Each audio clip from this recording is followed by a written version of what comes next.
Well, as you've probably seen very recently, the government has been engaged in a game of what can only really be described as, well, political ping pong between itself and the House of Lords, with some of its more interesting bills that it wants to pass.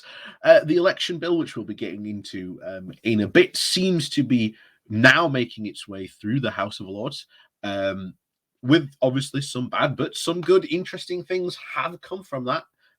So we'll be talking about that in a moment. But of course, the big one that is interesting is, of course, the immigration bill, because every time Parliament sends it to the Lords to pass, the Lords strip out a whole ton of stuff that the government wants to do, like, offshoring asylum seekers, making illegal entry a criminal offence.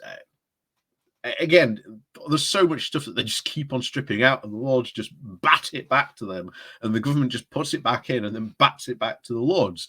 And I think this has now been the second or third major time that the Nationality and Borders Bill, or Immigration Bill for short, has been sort of battered back to Parliament.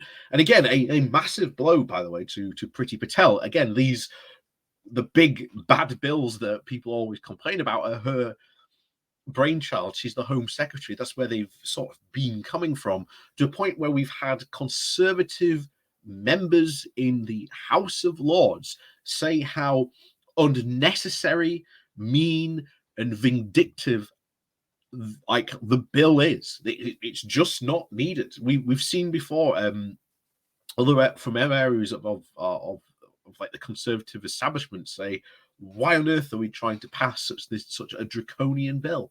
But again, of course, it's being done to placate the Conservative UKIPers that have sort of flooded the party. Got to be seen to be being mean to those pesky foreigners, don't you know? But of course, we're not talking about that today. We're talking about the elections bill, which also has some pretty interesting stuff in as well. But anyway, we'll get on to that now then. So please do remember to hit that like and share button. And of course, down below there are links to my Patreon page and an application link called Buy Me Coffee, where you can buy me coffee. And as always, thank you very much to all those people who do help support the channel that way. So on with the show. This comes from the Yorkshire Bylines with the title of "The Government is to Disenfranchise Millions of Voters with the Elections Bill." Of course, this was in the House of Lords just this week. So this week, the House of Lords voted down an amendment that would have removed harmful proposals in the election bill to impose first past the post, that's FTP, on elections for mayors and police and crime commissioners. With this, millions of voters across England have been disenfranchised in a change that will disproportionately benefit Conservative candidates. So what happened and what's next? And that is easily the biggest thing, of course, stripping out of an imposing first past the post, especially on like the mayors, especially the regional mayors. The only regional mayorship, by the way, we've said this before, the Conservatives actually own is, of course, up in Newcastle, the Newcastle and Tyne, around that area. That's his, and his big idea is to focus on this idea of the free port, but that seems to have fallen through as well, because the company behind P&O, who owned that, were also the ones that were going to get involved with that free port. Turns out they've done a runner as well. So interesting things to say possibly happening in and around there, and especially when you run an entire campaign around getting that free port built. Whoopsie doopsie. So let's continue, shall we? So what happened with the elections bill? While opposition peers were able to pass an amendment to water down, of course, the voter ID proposals in the election bill, the numbers were not there to remove the FTP provisions. This was in part due to being a very declining turnout, with the House of Lords sitting very late, and it is very difficult to try and rally peers to show up for votes later in the evening. And again, why we need to reform the House of Lords desperately, because the Lords do this type of thing. If a bill is passed later in the evening, it has more chance of passing because there are less lords in there who might normally oppose it. So again, this just goes to show you how much we need to reform the House of Lords. I just cannot stress how much we need to do it. Now, sometimes I am glad we've got it, but it needs to go. It needs to go and be changed desperately, desperately. Of course, the later the debate went on, the fewer peers showed up to vote on both sides of the House. And you can see down here the very much declining turnout that's going on there. And of course, throw in the fact that voter ID has generally been seen as one central issues of the bill. In comparison to the more second-order FTP extension, it is not surprising that a number of peers left after the first division. However, the passage of this bill has presented a number of silver linings, which give very positive indications for the next steps for electoral reform. The first is that the Labour Party was firmly against extending FTP at every stage of the process. The Labour front bench teams in the House of Commons and the House of Lords have led on plans to remove the imposition of FTP with strong interventions from Cat Smith, Alex Dulles and Baroness Sue Hayman, opposed to all these proposals. However, not a single Labour MP or peer voted for the government's plans. And of course, 80% of those peers who voted for Division 1 stayed on to vote for Division 2. What's more, Labour mayors obviously strongly opposed these changes. Not only did the four of them submit very written evidence to the Public Administration and Consultation Affairs Committee opposing the implementation of FTP, but every Metro Air, besides Liverpool's Steve Rotherham, came out against the change in an open letter organised by Make Votes Matter. All these now show whatever ideological support there used to be in Labour for our outdated voting system is fading away.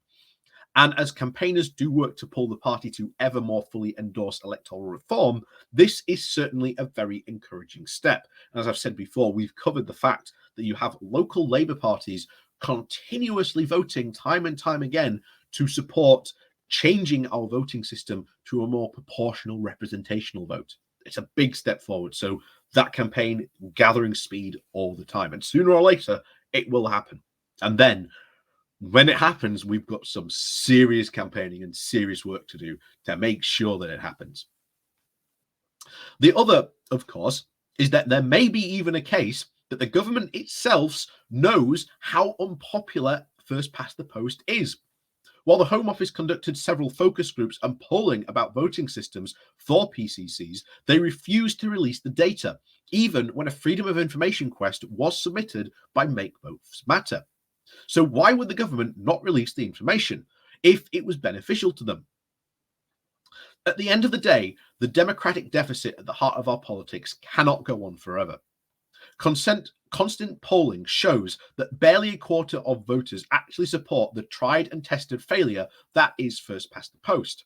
Nearly all of the opposition parties in Great Britain support electoral reform, with one remaining pillar. Labour has been a very strongly majority of its members in favour of proportional representation.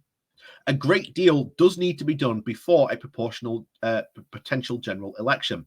And of course, as many political parties as possible need to be aligned on the need for electoral reform and, of course, a route to deliver it. And of course, the broad agreement in the need for PR needs to become an irresistible momentum. The government may have at least had the last word on this chapter, but the book of Britain's electoral reform is far from over. And there is still time for everyone to get involved in writing the next chapter. And as we've said before, we desperately need electoral reform in this country.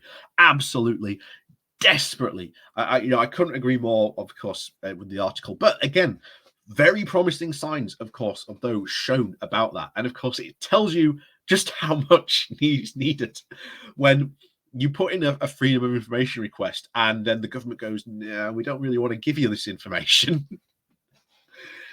So, of course, this is indeed going in a very good direction for getting electoral reform through, but it's going to be a long fight.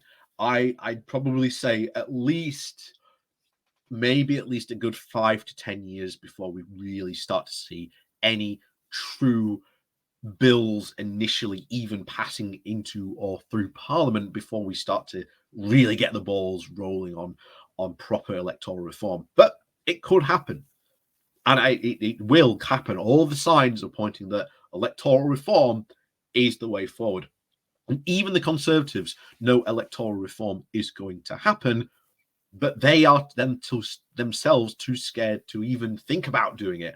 And as we've covered very recently, you have Conservative peers knowing that electoral reform is going to happen sooner or later. They're just not really interested in doing it, because once you change the voting system from first past the post to any of the other potential proportional representation models out there, the Tories lose big time. They could never ever be a main Tory government again, at least not without them getting into bed with another political party.